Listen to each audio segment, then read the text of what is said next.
Hello and welcome to Georgia Bulldogs Live here on the Georgia Voice of College Football. I'm your host, Matt Green. I appreciate everyone who's watching, everyone who's tuning in live and joining our show this week. Please like, share, and subscribe to the video and all that good stuff. You got something to say? Throw it in the comments and I might talk about it on the show. Who knows? You can follow me on Twitter at underscore Matt underscore, or I should say at Matt underscore W underscore Green. So yeah, give me a shout, and who knows, we might talk some sports on there. But let's get started tonight with tonight's show. So I will say programming announcement, as some of our loyal listeners may know. I was not able to do the show on Tuesday. I was actually at the Georgia Bulldogs Florida Gators matchup in Stegman Coliseum, where we stormed the Steg, and it was great stuff. So I wasn't able to come to you Tuesday night. Went up there with a couple of buddies, and yeah, now I'm here with you Thursday night, and we're gonna have a great show. So let's get things started off. Let's just jump right into it. The old Paul Finebaum. Come on, Paul. They ain't played nobody, Paul. Paul Finebaum really questioning the future of Georgia football. Let me share my screen here. Article from Georgia Bulldogs on SI, but you've seen this article probably all over the place. Paul Finebaum questioning the future of Georgia football. So he was on the Always College Football podcast with Greg McElroy, and this was his quote. "I don't feel great because I do think they took a dip," Finebaum said, "and I think just like we used to with Nick Saban, expect to play for the national championship, and losing the title game felt like a lost cause. It's almost that way now with Georgia, and I felt like they underperformed. I mean, they came through at the right moment against Texas, but they had so many disappointing moments. But there were just so many decisions made, and talking to fans every day, Greg, whether it's true or it's imagined, they do not like Mike Bobo." So I'll get into where he went with Mike Bobo, because that was a second part of this story with 680 The Fan. But on this one with Greg McElroy, he went on to say, "I don't feel great about Georgia. Now what does that mean? They're still a playoff team. They just don't feel like a national championship team right now." And that specific criticism is fair. I mean, I was on here on the show with you guys talking about this felt like the most unproven Georgia team I can remember. Just every year there's two or three potential All-Americans, guys who are getting All-American love for Georgia each year, like those guys that are guaranteed top 10, 20 picks. It feels like for the last 7 or 8 years in Georgia football, every single Georgia team has had a couple of proven names, and this team doesn't necessarily seem to have that. That's not to say they're not talented, but there just isn't the proven commodity that they sometimes have, really. And then the other aspect of it, he said, "I'm not alarmed by Georgia, but I think a year from now, if they don't do anything in the playoff next year, the questions will start being raised." And I'm not here to speak for all of Georgia Bulldog Nation. And maybe I am. Maybe that's why I'm here on the Georgia Voice of College Football. Maybe I literally am the voice of Georgia football fans. But I don't agree with that sentiment whatsoever. You can argue Georgia underachieved. There's the same people that are arguing Georgia overachieved this past year. It kind of depends on when you want to start your clock, basically. If you want to start your clock on January 1st of 2024, or say January 2nd after the Florida State game was, or the Georgia Florida State game was over. If you want to start your clock there, then yeah, Georgia underperformed. They didn't have enough. They didn't have the prerequisite talent that they've had in years past, and just what it takes, like that Georgia standard. So the flaws on the team, on the roster construction, like at the end of the day, that's on Kirby. So if you have any weaknesses on your roster, well, that's the coach's fault. But if you start the clock on August 31st and what that team, just what it was made of, man, it's really hard to say this team underachieved a year ago. I mean, it was the toughest schedule in college football. Yeah, were there Were there plenty of performances by Georgia last year that didn't feel great? Yeah, of course. There was the Kentucky game that they barely squeaked it out. The Ole Miss game where they were blown out like I've never seen a Kirby Smart football team get blown out. Obviously, Alabama, they made the comeback, but they were down 28-0 in the first half of a massive game. So there were plenty. I mean, you could probably argue someone like Florida, a team that was playing without DJ Lagway, so it was really down to their third string quarterback in that one. And I mean, that game came down to the wire. Georgia ended up winning by 2 touchdowns, right? They got the turnover late and put it away. But both performances against Texas, I feel like that's kind of what the season in my mind is kind of judged the most on, because I mean, you were told all year that Texas was the elite of the elite, and you were kind of told that Georgia, like Paul Finebaum was saying, was an underachieving team, didn't look good. This isn't like vintage Georgia. And that team still beat them twice. Like, and one of them on Texas home turf, and that was a dominant performance in the first one. I mean, the defense played great in both games, but the defense straight up dominated to a level we really didn't see them do in another game all season. Like they had their good performances for sure, like the Clemson performance, the Tennessee game. Those are both excellent defensive performances. But I think the two games versus Texas are probably what stand out the most. I mean, honestly, Notre Dame was a great performance. That was probably one of the better defensive efforts of the season. So it's really, I kind of go back and forth when you talk about Georgia being underachieving and overachieving. And like I also said, against the toughest schedule in college football, the underachieving was going 11-3 and winning the SEC. So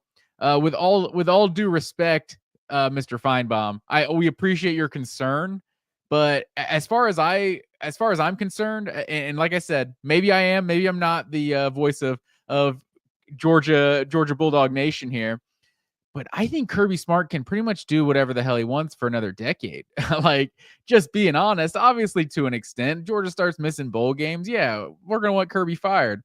But the down years, quote unquote, of Kirby Smart's tenure was a 13-1 2023 season where you lost in the SEC championship, and then an 11-3 season where you win the SEC. It's hard to call winning the SEC ever a disappointing season. Like, obviously, things didn't turn out the way Georgia fans wanted them to, but I think most people look at what the roster was, and especially you go into the postseason without your starting quarterback. And I think you kind of, and not that Kirby gets a pass for 2025 or for 2024, but it's like, yeah, I mean, that team, what do we expect? That team really shouldn't have gone further than they went. Like, it's, I say that I'm kind of talking out of both sides of my mouth, I guess, because I do feel like they were a better team than Notre Dame, like just on that given day. If it's not for the fumble right before the half, the strip sack right before the half, and then the kick return for the touchdown, I mean, that's what did Notre Dame end up scoring? 23 points. I mean, they scored 14 of their 23 points in a 30-second period at the end of the second quarter and the start of the third quarter. And outside of that, the other 59 minutes and 30 seconds of the game, I mean, Georgia basically, handled Notre Dame. They had like 100, they had like 200 yards of total offense. Like, they really didn't move the ball really at all. And Georgia was playing with a backup quarterback. So from that perspective, it was obviously disappointing, but it's hard to just call it, truly underachieving. But on the other side of it, the second aspect, because Paul Finebaum was just running his mouth all week, apparently, just bashing the Georgia Bulldogs. So first, and like I said, I don't totally disagree with the first take that I'm not sure this Georgia team currently, the way it's constructed, feels like a national championship team. Like, that's just, I don't know how many teams do feel like the national championship teams right now. So, that's kind of that I agree, but I don't agree with like the context, I guess, kind of the added context that Georgia's Georgia's behind the 8 ball, or it's like, yeah, I think there's a lot of question marks. We don't really know who the true title contenders are right now in February and what it's going to look like in 2025. So, but the second aspect of Finebaum running his mouth this week, he was on 680 The Fan. For those of you not in Metro Atlanta, that's big time sports radio station in Atlanta. And the headline here for this Yahoo Sports article: Paul Finebaum calls out Kirby Smart for being too loyal to Mike Bobo.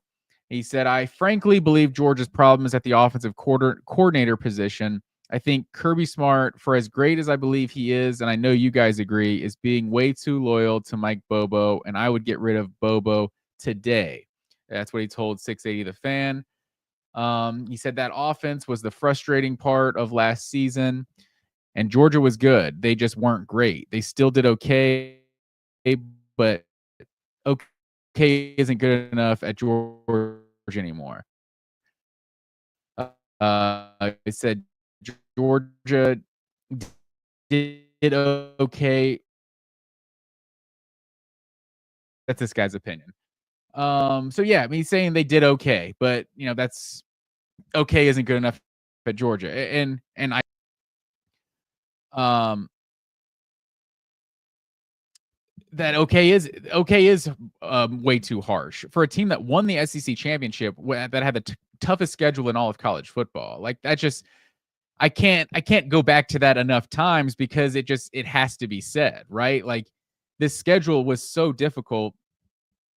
And the fact that Georgia was able to come out of it the way they did with just 2 losses, like it was incredible, to be honest. But going back to another quote in here, I might be uh see. It says, I think you could walk down PG, get a better offensive coordinator than Bobo. I know I call her now. And absolutely, like he cut his entire point off at the knees right then and there. It's like the Harvey Dent quote in The Dark Knight. For those who don't know, Harvey Dent, aka turned out to be Two-Face, if you remember the Batman. Of course, most people remember the Batman series well, but in The Dark Knight, Harvey Dent says you either die a hero or you live long enough to see yourself become the villain.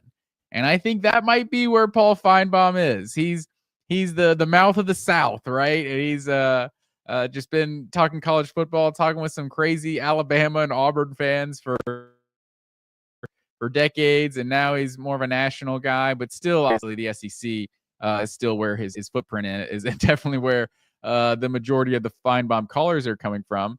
But that's what it sounds like. Maybe Finebaum has been hanging out with his callers too often because he sounds like one of them. Like in this article, they even add some context too. It's like in 2022 or in 2021 under Todd Monken, Georgia averaged 38.6 points per game. 2022 that went up to 41.1.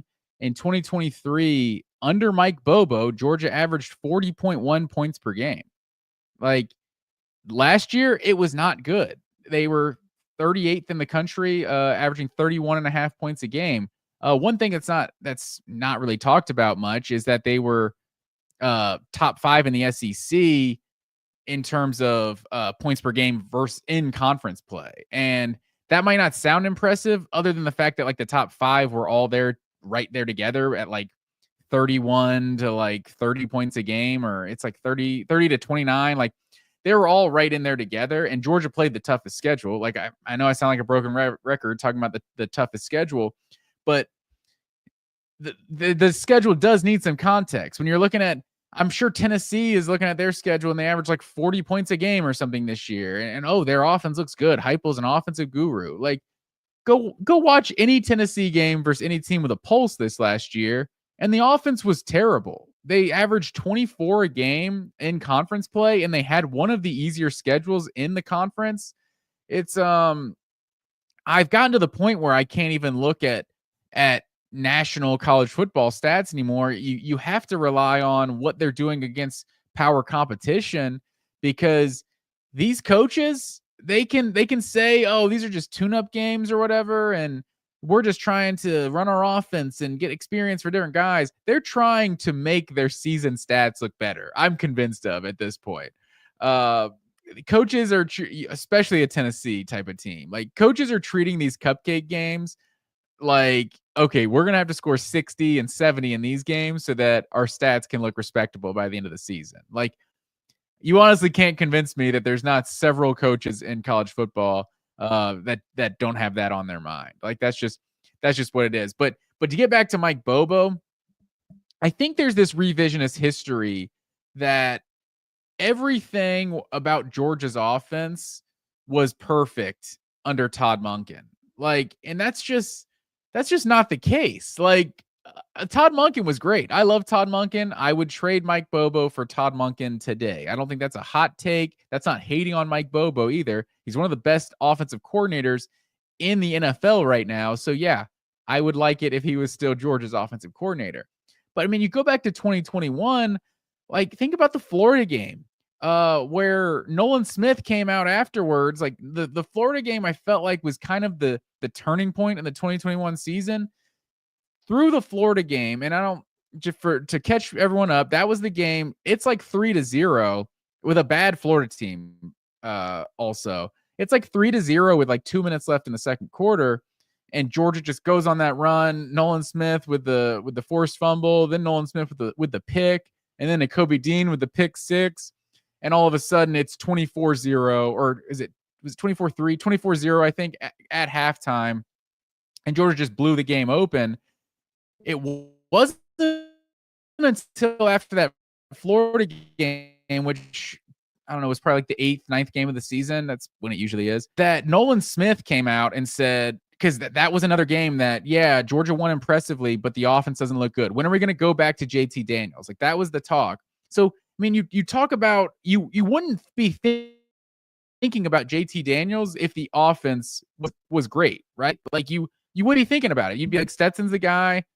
We're good. But there was a lot of Georgia fans that still wanted to go back to JT Daniels. And it wasn't until the Florida game with Nolan Smith saying Stetson's the guy, just completely unprovoked. Also, like, Nolan Smith, that's like one of my lasting legacies of Nolan Smith, to be honest, is that felt like it got like the Georgia fan base and everyone to rally. It's like, look, we're not going back to JT. This is Stetson's game. He's been the guy for like 5-6 weeks now. He's the guy for the long haul. But then, I mean, you had a month later, Georgia loses to Alabama in the SEC championship, and most people wanted Stetson Bennett benched again. And it's like, if you're wanting the quarterback benched, that means you were not satisfied with the offense, right? So and once again, I'm definitely not criticizing Todd Monken. I'm saying there's this revisionist history that everything was perfect. Then Mike Bowe took over and ripped it. Like, 20 was Todd Monken too. And that was a awful offense. And what would you say if you're a logical Georgia fan? Well, that they didn't have a good offense because they got terrible quarterback play. It was DeJuan Mathis and Stetson Bennett until JT Daniels took over at the end. And that's when you saw the best out of Todd Monken's offense. And that would be absolutely true. So you have to add that context in. And so without a quarterback, yeah, Todd Monken couldn't do anything. His offense looked terrible. And in 2021, it looked a hell of a lot better. And in 2022, as good as the 2022 offense was, I mean, there was the 16-6 game versus Kentucky. There was the Missouri game where Georgia had like 3 points at halftime and ended up winning. It was like 24-22, something like that. 26-22. I'm going off the top of the head there. But that's just what annoys me. And then you have 2023, which obviously Todd Monken built kind of a lot of what the concepts were in the offense. And Mike Bobo, you could just argue kept it on the tracks, whatever you want to do. But it was a completely new quarterback in 2023. And as great as Brock Bowers and Ladd McConkey are and were, those guys missed like 4 or 5 games that season. So it's, without Carson Beck, with the Florida game, I remember being one of the first one without Bowers, and Carson Beck had one of his best games the entire season. So it's not like, oh, Beck was this game manager and then Georgia, he just relied on all this talent. And once all this talent left, they had nothing to do. Like, I think Georgia's offense was elite in 2024. Did they, did they lay an egg, I guess you could argue, against Alabama in the SEC championship? Sure. They only scored 24 points. That they should have done more against about Alabama team they were better than all season. That's the one game they lost. They averaged like 40 something points a game against ranked opponents that year. Like, that was under Mike Bobo. And you have to have, like, every great offensive coordinator, or every offensive coordinator that's been celebrated as being great has great talent. No one is winning without talent. So you go back and look at 2024 Georgia and the talent at the receiver group. Like, I thought it was going to be good, but it wasn't. You look at the offensive line production. They had their injuries in the inside. Both guards missed some time. Jared Wilson missed some time. You were trying to kind of figure out that right group with the three guys that were playing tackle last year. The offensive line was not good. Georgia was, I think, 14th or 15th in the SEC in rush offense last year. It wasn't a good running game. They literally led the nation with 37 drops. I would love to know what plays work when the receivers can't catch the ball. Like, that's the bottom line. So this whole thing about, and then you got to the college football playoff and you're playing with a backup quarterback. Like, people can say what they want about Carson Beck, but he was Georgia's offense. Like, for good and bad, he was Georgia's offense. And so if you don't have a run game and your receivers can't catch the ball, you are relying so much on the quarterback to make plays. And that quarterback made enough plays for Georgia to go 10-2 against the toughest schedule in college football and then win the SEC. And obviously Gunner helped win the SEC, but they don't get there without Carson Beck. So yeah, I think, is 2025 a massive year for Mike Bobo? Without a doubt, mainly because of just this I don't know. I don't want to call names, but just, it's an illogical pressure, to be honest. Like, it's a pressure on Mike Bobo, like there is on every coach that's playing at a big time level. I don't think Mike Bobo should be coaching for his job next year. If Georgia has the 20th ranked scoring offense in the country and goes 10-2 or something, I don't think that's cause to fire Mike Bobo. If it's another bad season and the quarterback play looks bad, or I don't know what it is. There's probably excuses. You can say excuses. There's probably explanations for it, even though Mike Bobo knows what he's doing. He knows how to, script an offense, and he knows how to call plays. But if you're not getting the production you want, then sure, then maybe there's a conversation to be had. But just scapegoating Mike Bobo as quick as everyone does, it's just, man, it just gets tiring. It's just, and that's what it is. It's just, I think Mike Bobo is not the best offensive coordinator in college football by any means, but I think Mike Bobo's a good enough. Oh, and then that was the last thing was just Paul Finebaum saying that Kirby's being too loyal. And that's such a casual take, and I expect better from Paul Finebaum. Like, it's just, that is something a Finebaum caller would say. He's too loyal. Like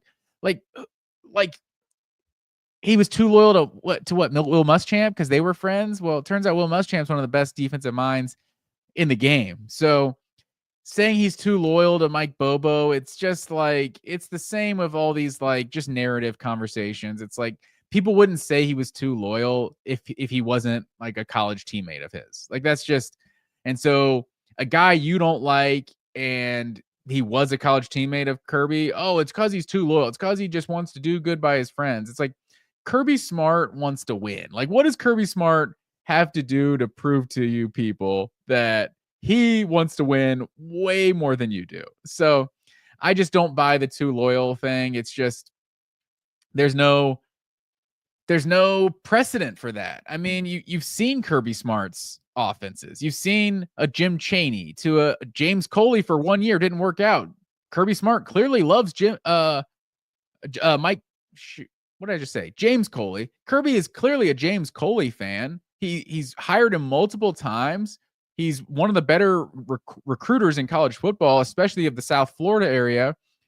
So he clearly likes James Coley. Is he too loyal to James Coley? No. When James Coley wasn't a good play caller in 2019 and Georgia's offense wasn't good, he fired him after 1 year. Like, went out and got it Todd Monken that was never had any history of coaching on the same staff or anything. There's no like loyalty or friendship thing Kirby Smart is doing here. He wants to win. So to hear Finebaum say that sort of casual fan stuff, I expect better from the mouth of the South, Paul Finebaum. Let's move on to our next topic on tonight's show. We're talking about the NFL Combine. In years past, you could just call this the UGA Invitational Combine. I know that's what it was in 2022. I mean, that was like the best free advertising, free recruiting pitch that Kirby Smart could ever have in 2022. With all the guys, Jordan Davis, Nakobe Dean, Devontae Wyatt, and just all those first rounders they had on the defensive side of the ball, and the fact that guys were hanging out and watching their other teammates participate, and just the connection and everything they talk about at Georgia. Like, it was like a 4-day love fest of the Georgia Bulldogs. And then obviously the NFL draft turned into the same thing, and Georgia set the record for draft picks that year, and then set a record for the most guys picked in 2 years when they had the most guys picked in the 2023 draft. So I don't think this one is quite as loaded. There is a chance. I think they could definitely get into the double digits. There's 14 guys that were in the combine this year. Tate Ratledge, Dominic Lovett, Ingram Dawkins, Warren Brinson, Trevor Etienne, Nazir Stackhouse, Dylan Fairchild, Xavier Truss, Jared Wilson, and Arian Smith.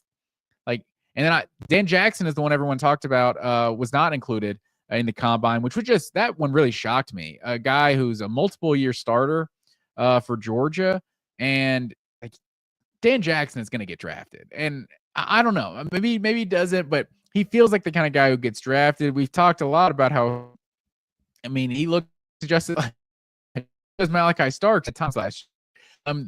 The dude just flies off the tape, and just the way he's a heat seeker. But Dan Jackson, for kind of a 15th player, that's why I'm throwing him in there. But he feels like the kind of guy who, like, that's what the combine is made for. Like, you have some guys that you're not as sure about, but you want to get them in some interviews, see what their verified times are, and that sort of thing, heights and weights and that sort of thing. He seems like the kind of guy that would blow some teams away. With just his story, if nothing else. Like Kirby Smart has talked about that before. Like Stetson Bennett's story, while amazing and unheard of for the quarterback position, not unheard of in terms of he was recruited to play at Georgia. He was a preferred walk-on.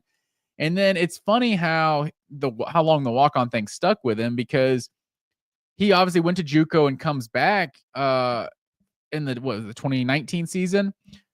So by 2019, the dude's a scholarship player. So, I mean, he's a scholarship player in 19, 20, 21, 22. So that's not an unheard of story of a preferred walk-on that earns a scholarship and ends up playing.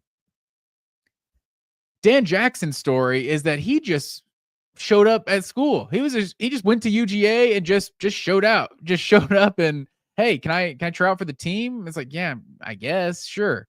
And this guy found a way to make it. And not only that, but I mean, you think about how long his career was. He was hurt in 2023. And so that's what, wait, am I confusing it? He was hurt in 2022.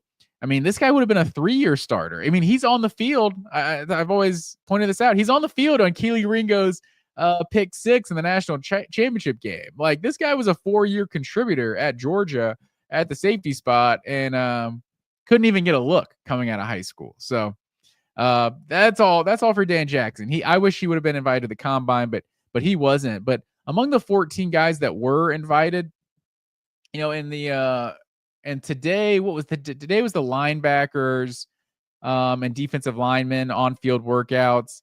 That's the one I wanted to see the most. But unfortunately, this is the era we're in with the NFL Combine, where if you're a dude and your tape does enough for you, then you don't end up having to necessarily participate in the on-field workouts. And man, I just really wanted to see what Jalen Walker would run in the 40. I really wanted to see what a Michael Williams would do in the 40 on the bench press, something like that. Like Jalen Walker is an absolute freak, and I wanted to see like just there's not many guys I can remember that have like just his level of explosion.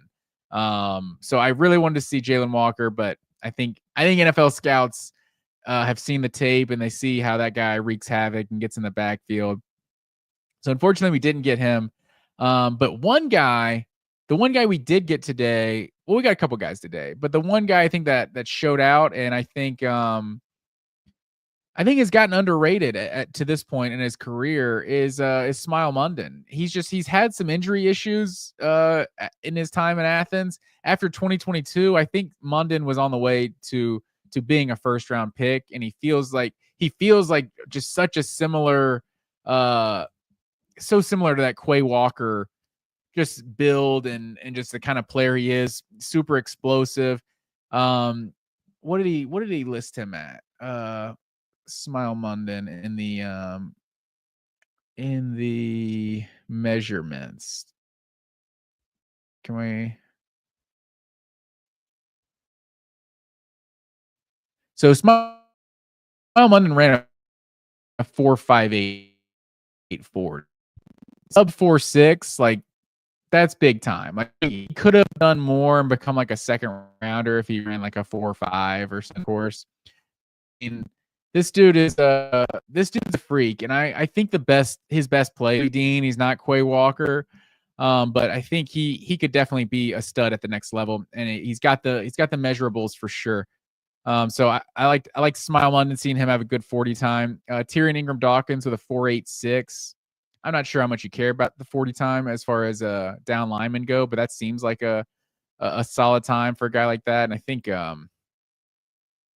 Brinson and Stackhouse, I think we're up there in 5. Yeah, Brinson's at 509, Stackhouse at 515. That's not their job. Running 40 straight yards, that isn't their job. Nazir Stackhouse, he almost made it 40 yards in 2020. What was it? 2023 in that Missouri game at home, but almost had a big guy touchdown. But yeah, I think that's what I'm excited to see. Just some of these defensive players, and you've already had some of these stories come out in the combine of Malachi Starks. The first time he went up against Brock Bowers, that's kind of what proved himself in the eyes of Georgia coaches. So you're going to hear some stuff in these interviews. I'm hoping so. Like I said, the schedule. We get defensive backs and tight ends doing the on-field workouts and measurements tomorrow on Friday, the 28th. So that's where we'll get to see Malachi Starks working out, and I guess he's the only one, right? There's no other DBs. Yeah, because Dan Jackson wasn't invited. So that's the interesting one. Unfortunately, we didn't get to see the measurables out of Michael Williams and Jalen Walker, but I feel confident those will be the first two Georgia players picked in the draft coming up in, is it April now or is it May? I think it's in May. So yeah, I think from that perspective, that's really all we got, and then you'll get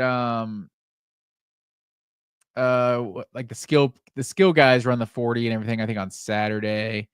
And then you got the offensive lineman on Sunday, and then at some point Rich Eisen will end it with his 40. So yeah, it's NFL Combine, still a lot to go on, but this is typically a excellent time for Georgia players to show out, and I think the biggest one in terms of the running backs and wide receivers going on Saturday. Obviously, in that group, Georgia's got 3 guys with Trevor Etienne, Dominic Lovett, and Arian Smith. And I think Arian Smith is the one everyone wants to see. Like, this guy was playing well in the Senior Bowl, looking good, making tough contested catches. much to the dismay of some Georgia fans out there. But obviously, always going to be pulling for Arian Smith. And more importantly, I mean, we've always been told about this guy's just ridiculous track speed. And obviously, you've seen what he's capable of in terms of on the field speed of just that go route. And you look back at some of Georgia's biggest wins in 2022, 2023, and there's a decent number of Arian Smith deep balls that changed some games. Unfortunately, there were some drops as well, but he's a guy that I really want to see. What does he run? Does he run a 4.2 flat? Is he the fastest guy in this entire combine? I think that's definitely on the table.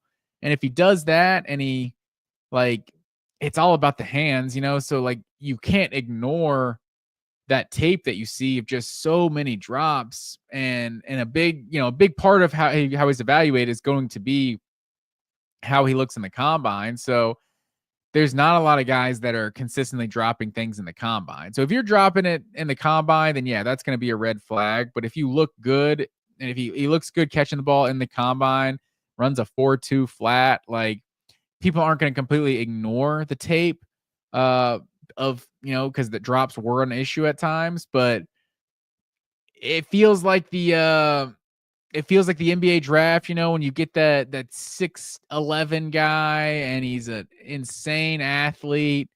Maybe the 6'11" isn't the important part, but you get 6'5", 6'7" guy who's an insane athlete. Not the best basketball player, not the best shooter, but he just plays above the rim. It's like you draft that raw athleticism, and then you teach him how to shoot, right? You work on his jump shot and get him better. It feels like, obviously, the guys that are the best of the best, like, they have a gift, and it's just a natural feel they have of catching the football. So you can't just fake that. If you don't have it, maybe you don't have it. But I think it is something you can improve on. Something you can't improve on is running a 4.2 flat. And that's what a guy like Arian Smith does. And then Trevor Etienne, running backs, I don't think the combine is the most important thing for running backs. I think it's just so much of a running back. I feel like it's game speed. Maybe you're a 4.5, 4.6 guy, but you're quick. You find ways to make guys miss and hit the hole. You're patient. You have good vision. There's a lot of things that come with being a running back.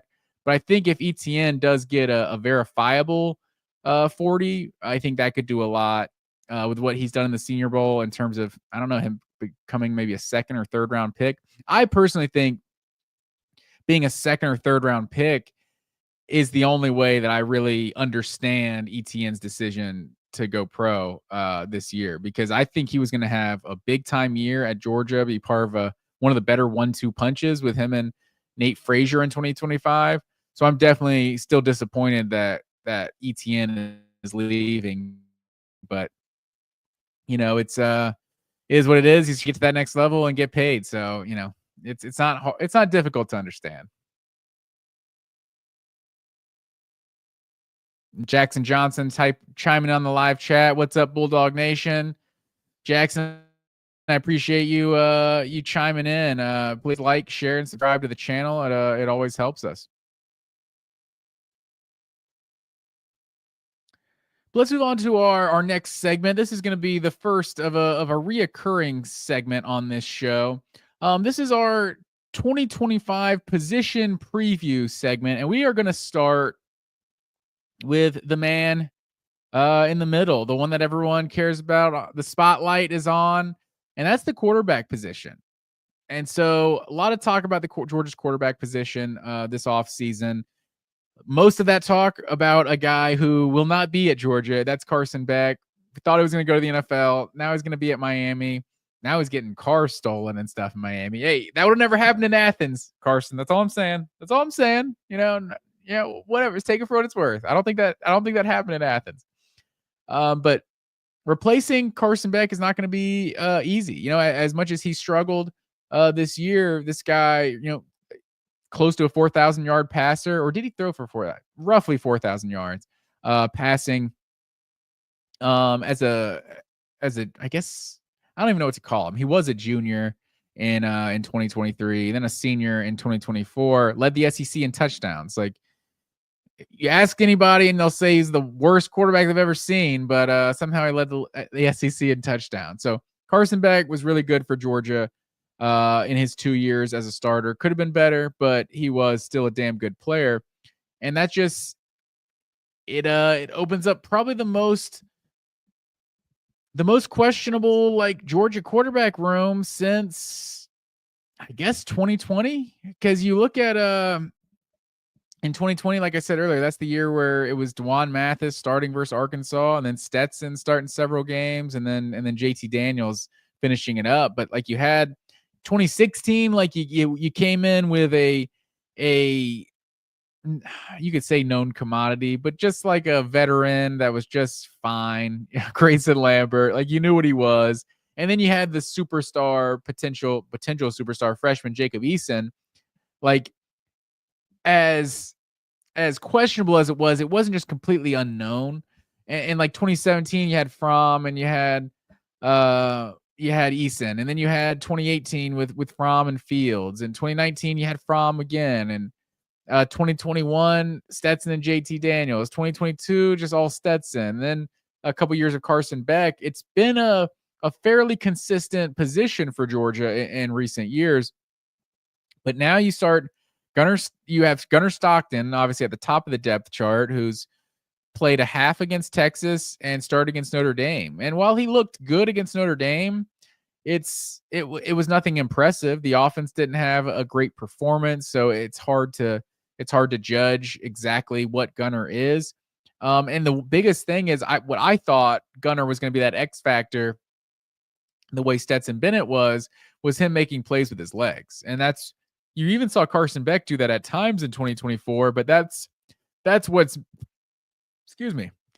missing from Carson Beck's game, and he did that a little. So you thought that with Gunnar coming in, like that was really going to be a part of the offense. Maybe every drive Georgia throws one designed run in there or something, or it's Gunnar scrambling and making some plays with his legs. And you saw that against Texas, but you really didn't see that against Notre Dame. And maybe that's just how Notre Dame game plan for Georgia. But I think that's one thing that I'm still intrigued to see, because, I think that's what Georgia needs. If Gunnar is going to take the next step, he's got to be an X factor with his legs. So he went 20 of 32 receptions, 6 for 60 yards, and that includes sack yardage. Did lose 2 fumbles in that game.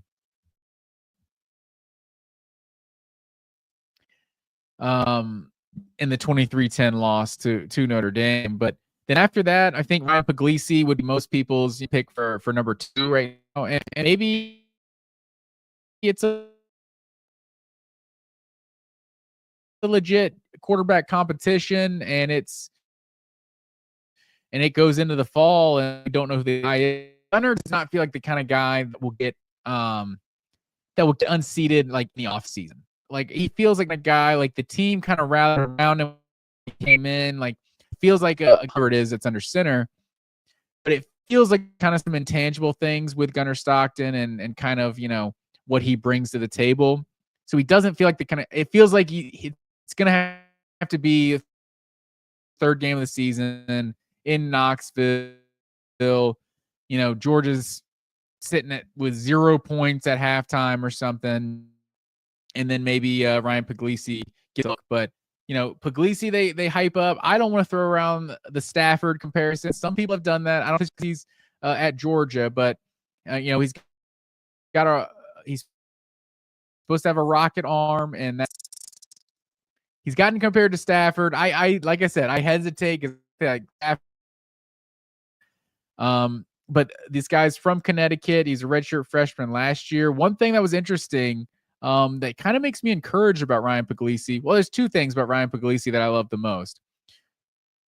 The first one is that when Carson Beck came back in for Gunnar Stockton after he got hurt in the Texas SEC championship game, apparently Puglisi was the one warming up on the sideline and not Jaden Rashada. So the fact that Jaden Rashada had some experience as a starter at Arizona State. It was obviously like a 5-star prospect coming out, and Puglisi is the one that had overtaken him for third string.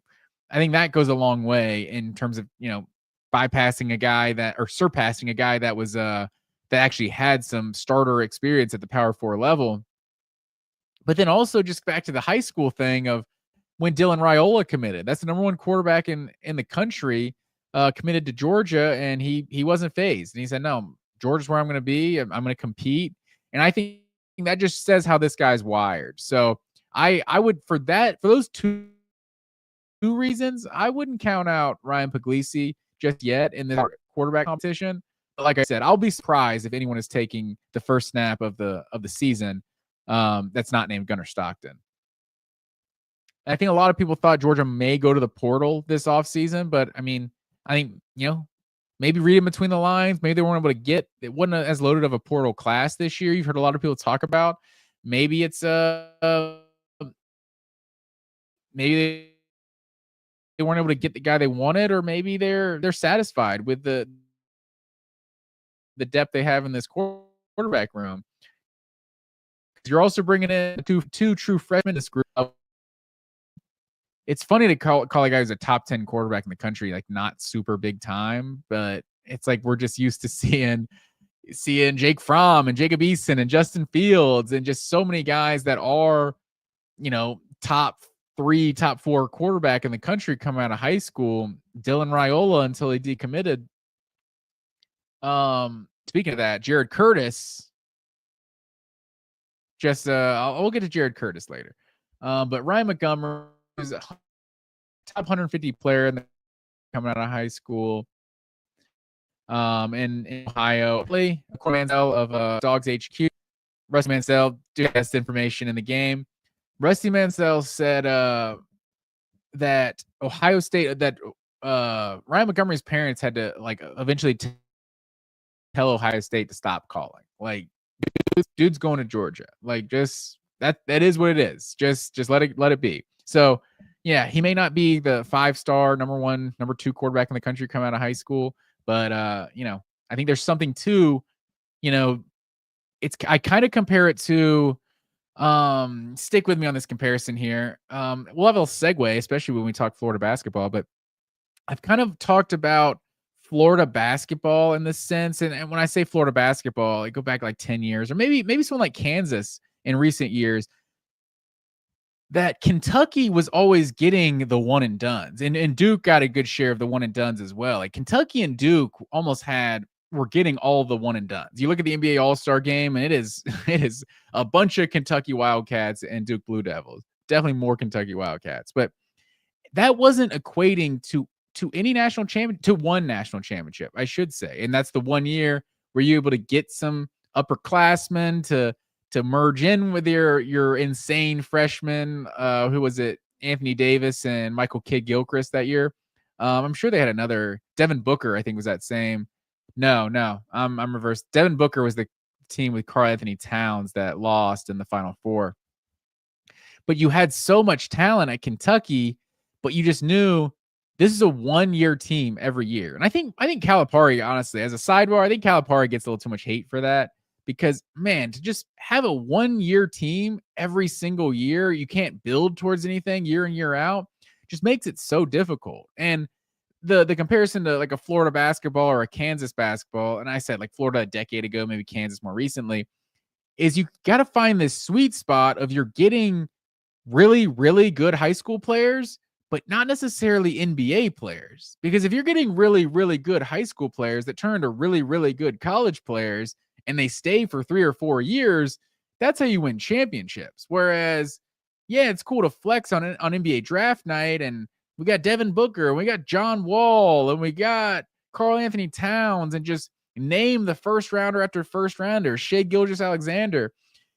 Just name any of those guys. Like, that was impressive, but it didn't amount to the wins that I think your Kentucky basketball fan truly wants. So I think kind of bringing that back to the transfer portal and the current era we're in an era where rosters are changing year in, year out. Like they're changing a lot, especially in the quarterback room. And maybe you could get the number one quarterback in the country, but if he doesn't play this year, he's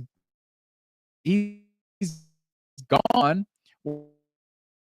Whereas you land a top 10 quarterback, maybe he gets 3 years. The 2020, so Carson Beck sat for 3 seasons before he was named the starter. 2 seasons, right? Vandegrift after 2 seasons and then transferred. Um,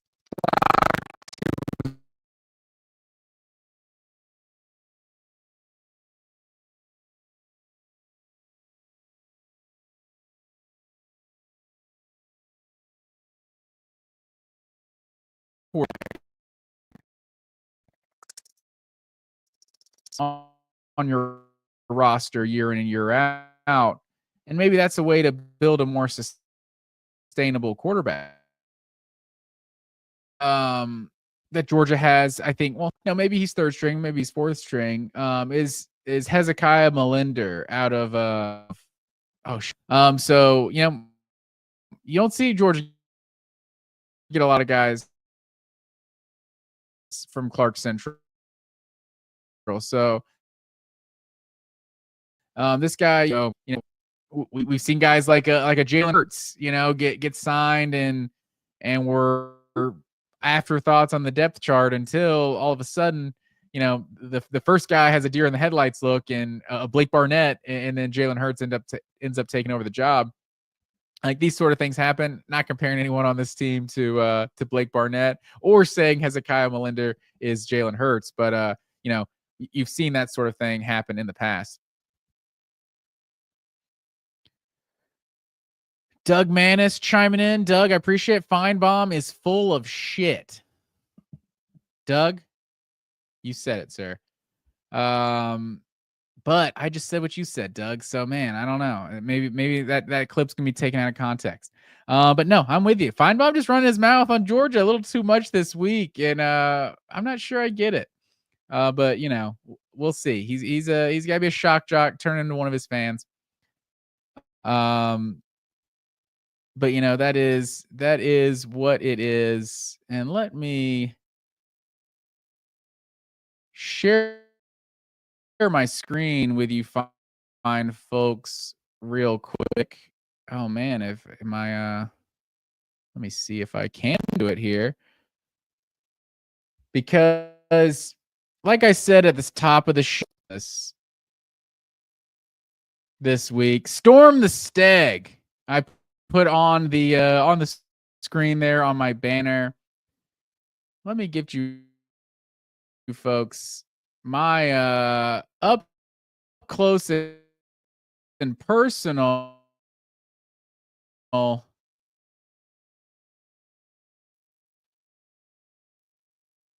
view of the Storm.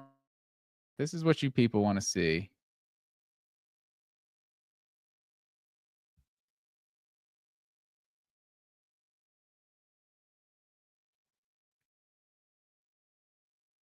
I know this is great. My shot of Steg.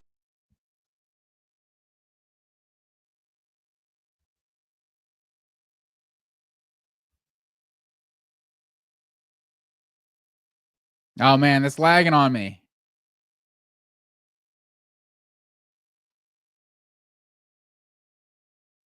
Let me see. My video's loading here. Oh man. Of Stegman Coliseum when Georgia won. Oh, here we go. Oh, finally. There you go. The Georgia fans storming the Steg with my own 2 eyes, but it was beautiful. It was glorious.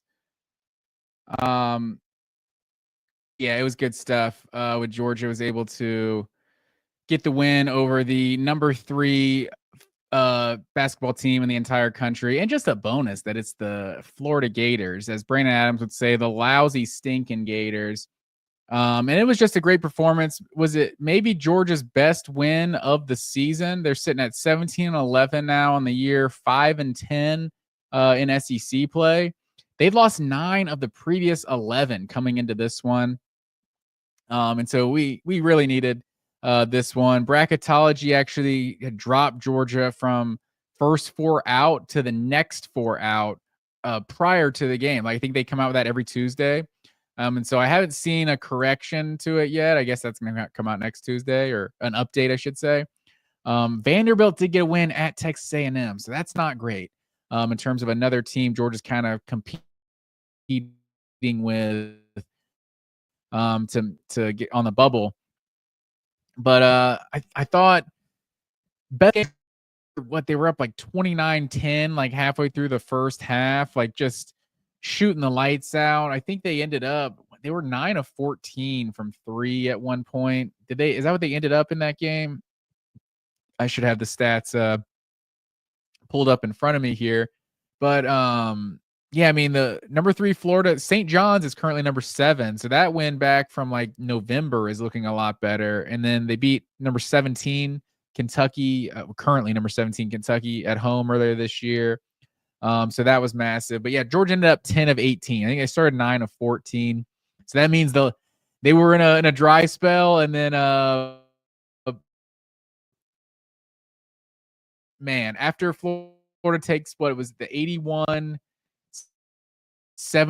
or 80-78 lead late. Man, it felt like they let this one get away, and then Blue Kane with just the dagger 3 to take the lead back, and found a way to win this game.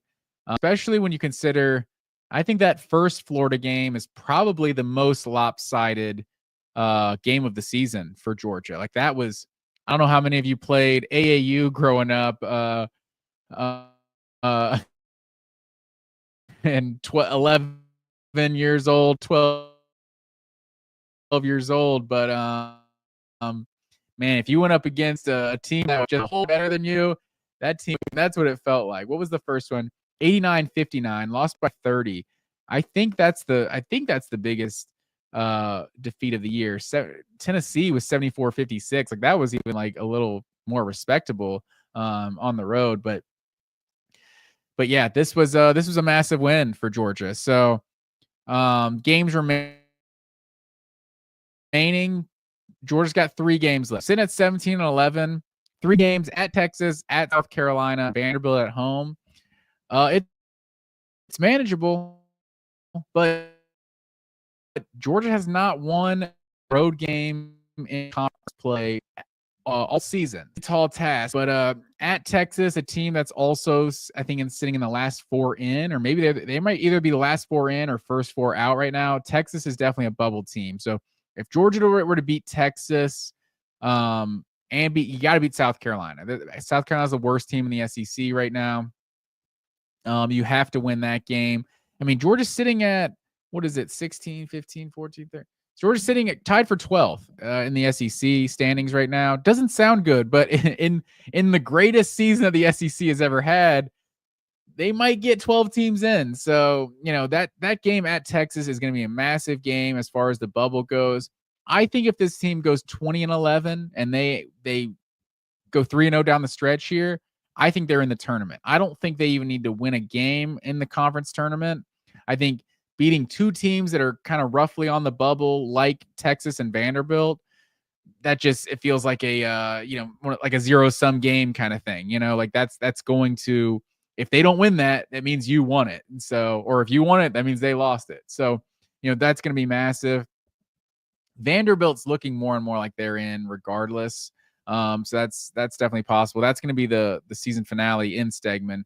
But yeah, I think if they split Vanderbilt and South Carolina, or I should say, if they split Vanderbilt and Texas and then beat South Carolina, finish, that'd put them at 19-12 going to the SEC tournament.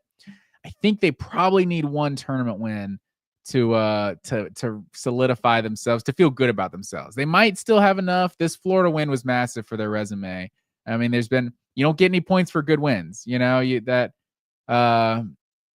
Was it a 2-point loss when Auburn played Georgia at home earlier in the season? Like no points for almost winning games. So we'll see what happens. I know Mississippi State was a close one. That was actually the other game I went to earlier this year. Georgia had a chance to win it late, but lost by 1.